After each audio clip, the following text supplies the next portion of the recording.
Maluku, Kaltim, Bali, Riau, Aceh, dan yang ke-8 Indonesia. Dan ini rinciannya kita baru tahu di mana. Itu diungkap di Kuwait. Majalah Al-Mujtama terbit tahun 2002 kalau tidak salah itu. Rinciannya. Jadi kita cukup kaget. Jadi apa yang disampaikan oleh Panglima TNI yang dulu, Pak Jenderal Gatot Nurmantio. Jadi kan beliau di IRC TV One. Jadi beliau sampaikan Indonesia bagian timur itu Amerika, Indonesia bagian barat itu Cina.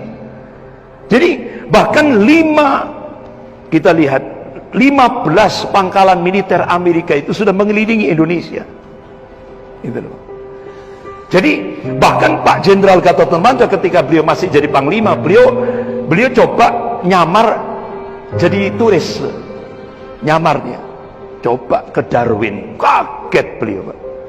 Ternyata persenjataan canggih. Puluhan ribu marinir Amerika, Navy SEAL maupun US Army itu sudah siap, Pak, di Darwin. Makanya Bapak-bapak, Ibu yang dirahmati Allah, Indonesia ini benar-benar jadi rebutan oleh dua kekuatan adidaya ini.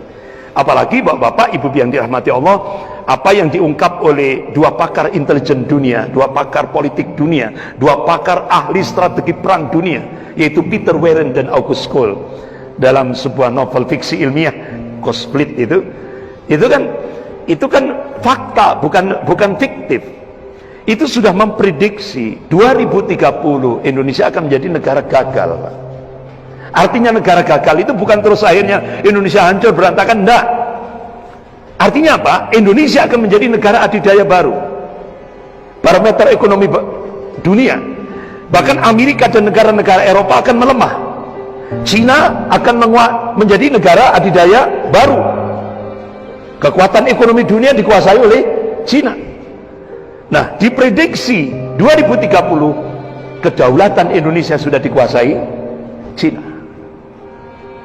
Ini prediksi dari dua pakar politik dunia, dua pakar strategi perang dunia, dua pakar intelijen dunia, Peter Warren dan August Cole. Bahkan ketika Pak Jenderal Gatot Nurmantio pensiun, baru beliau ngomong, tidak menutup kemungkinan tidak 2030, lebih cepat dari itu, kata beliau. Kalau kita diam, lebih cepat dari 2030. Bahkan guru besar ilmu politik Universitas Indonesia, Profesor Nazaruddin Samsudin, beliau sudah memprediksi, ke depan Indonesia ini akan jadi Singapura kedua, pribumi minggir. Nah ini, makanya Bapak-bapak, Ibu yang dirahmati Allah, itu yang harus coba umat Islam jangan buta politik. Nah itu habis kita. Ya.